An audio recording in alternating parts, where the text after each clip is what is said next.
Vimalakirti e o ideal do crente leigo. Vimalakirti. Com o aparecimento do movimento Mahayana, o budismo passou por um processo de rejuvenescimento. Um papel decisivo nesse processo coube a líderes da comunidade leiga. Gostaria por isso mesmo de estudar por um momento o tipo de vida que tais líderes levavam e suas contribuições à história antiga da religião budista. Talvez possamos fazer isso melhor focalizando a figura de Vimalakirti, tal como ele é descrito no sutra intitulado Vimalakirti Nirdesha, ou Exposição de Vimalakirti, popularmente chamado de Vimalakirti Sutra.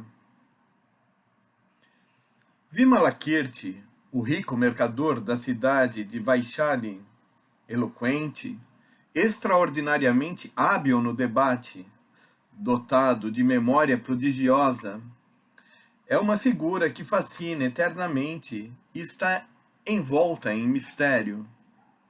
Ao contrário dos grandes discípulos de Shakyamuni, que, segundo parece, levavam uma existência inteiramente à parte do mundo do dia a dia, e mostravam-se quase presunçosos na iluminação que haviam alcançado, ele levou o tipo de vida plena e livre apropriada ao verdadeiro leigo.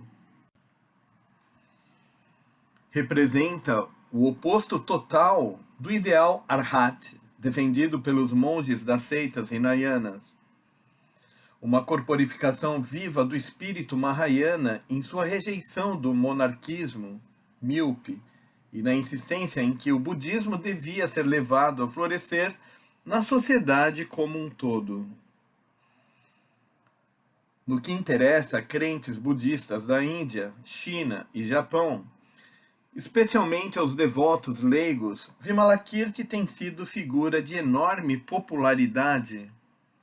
Isto se deduz claramente do fato de que o Vimalakirti Sutra tem sido mais lido do que qualquer outro Sutra Mahayana, com exceção do Lotus Sutra. Dele, os chineses fizeram 6 traduções, 3 das quais ainda hoje existem. Entre elas, a segunda, de autoria do grande tradutor Kumarajiva, 344 a 413, é considerada de melhor estilo literário e tem sido a mais lida. O filósofo Nagarjuna, no seu Mahaprajna Paramitopadesha, cita mais o Vimalakirti Sutra do que qualquer outro texto, excluído o Lotus Sutra. E a escola Tiantai de budismo na China considerava-o de igual maneira como de grande importância e elaborou um comentário a seu respeito. No Japão, foi um dos 3 sutras sobre os quais o príncipe Shotoku escreveu comentários, além do Lotus e do Rainha Shrimala Sutra. Compartilha com o Lotus Sutra da distinção de figurar entre as obras mais dramáticas e efetivas do cânone Mahayana, e por isso mesmo exerceu grande influência sobre poetas e escritores na China e Japão. Wang Wei, o famoso poeta chinês da dinastia Tang, por exemplo, demonstrou sua reverência pela obra adotando o nome de Vimalakirti como o seu próprio, formando os nomes Wei e Moshe, juntos, e transliteração chinesa do nome próprio Vimalakirti, transliteração chinesa do nome próprio Vimalakirti. O Hojoki, ou Contos de Minha Cabana, de Kamo no Chomei, um clássico da literatura antiga do Japão, mostra igualmente profunda influência do pensamento do Vimalakirti Sutra, e a cabana de 9 metros quadrados, que o autor descreve, tem como modelo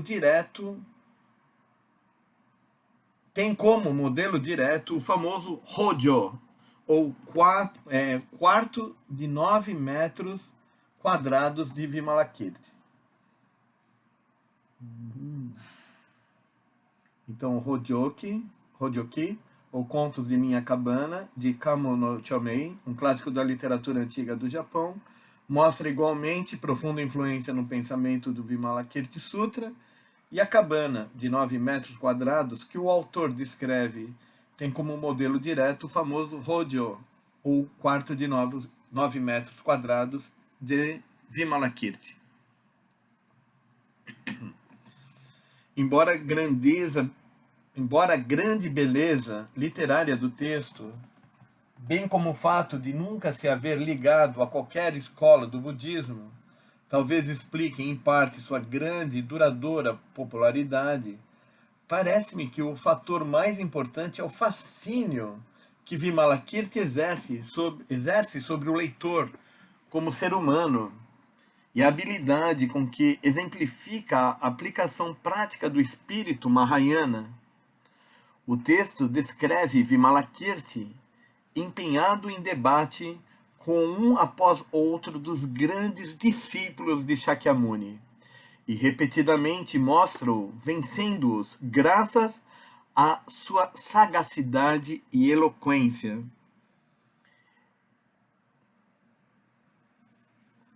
Encontramo-lo mesmo em companhia de Manjushri,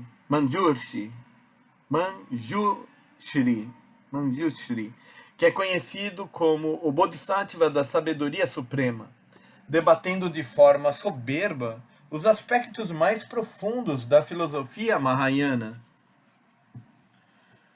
O pensamento budista do período anterior ao aparecimento do movimento Mahayana, conforme visto acima, focalizara-se na figura do monge, que obedece estritamente às regras de disciplina e tenta, mediante a observância dos ensinamentos dispensados por Shakyamuni, atingir o estado de santidade.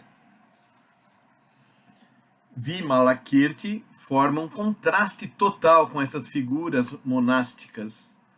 Tendo sido um rico mercador, um cidadão importante da florescente cidade de Vaishali, amado por seus concidadãos e pessoa que viveu com eles em estreito contato. Tinha mulher e filhos, levava ativa vida de negócios e ocasionalmente era encontrado nos prostíbulos e casas de jogatina da cidade, onde ia pregar as doutrinas do budismo Mahayana.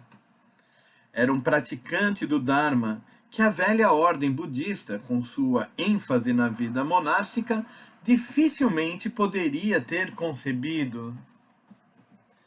Note-se que, fora do Sutra, não temos evidência alguma a indicar que Vimalakirti tenha jamais existido. O monge chinês Huanshan diz que quando visitou a cidade de Vaishali, durante sua jornada à Índia no século VII, mostraram-lhe a velha casa de Vimalakirti, bem como vários locais onde se dizia que pregara o famoso leigo.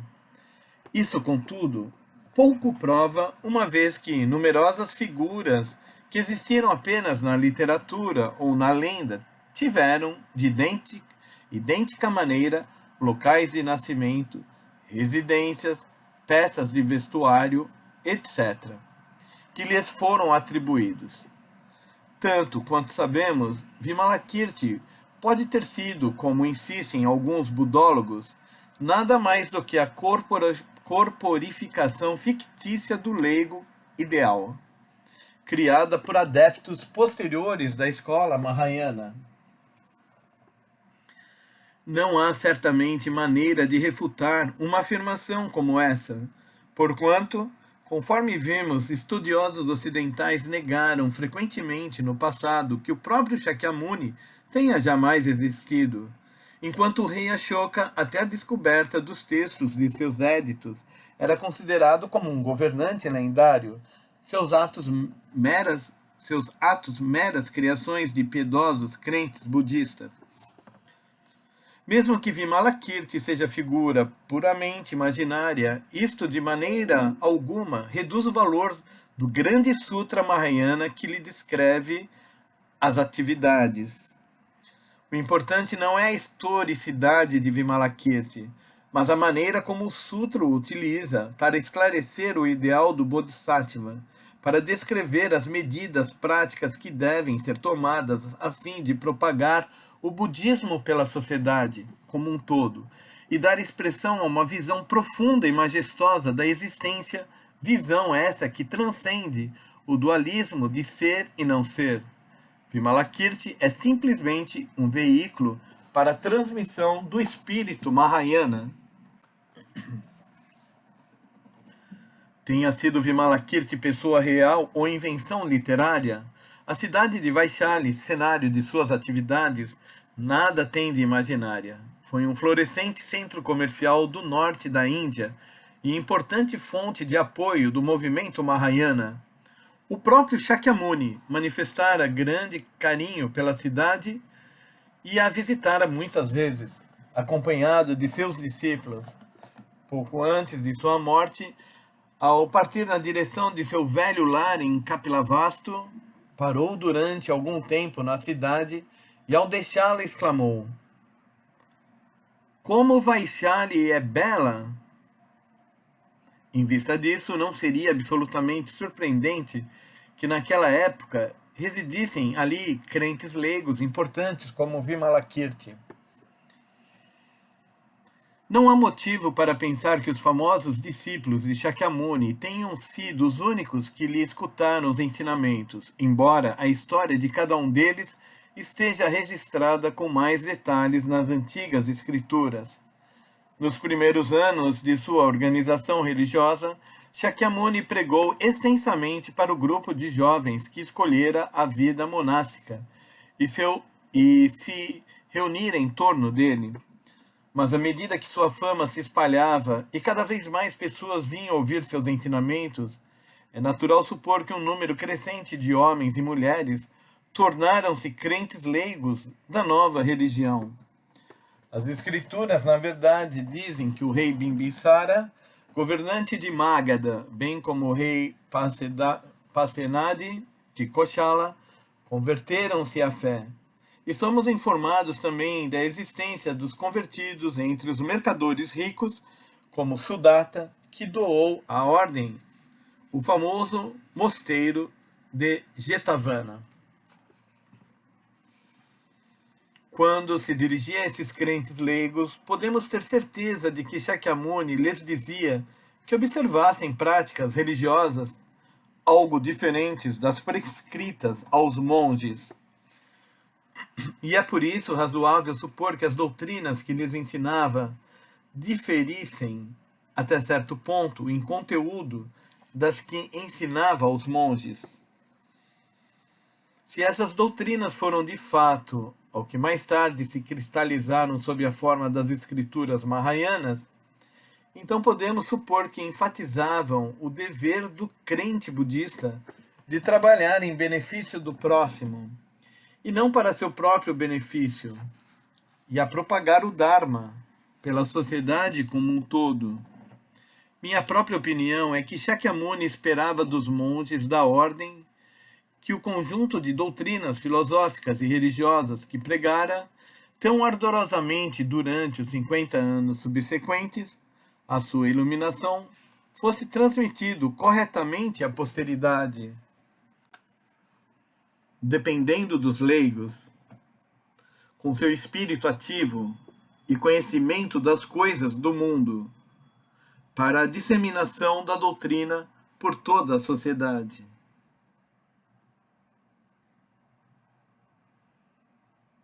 Se minha suposição é correta, podemos dizer que nos seus ensinamentos Shakyamuni reconhecia os monges e os leigos como de igual importância, e a cada um atribuía uma função distinta e indispensável.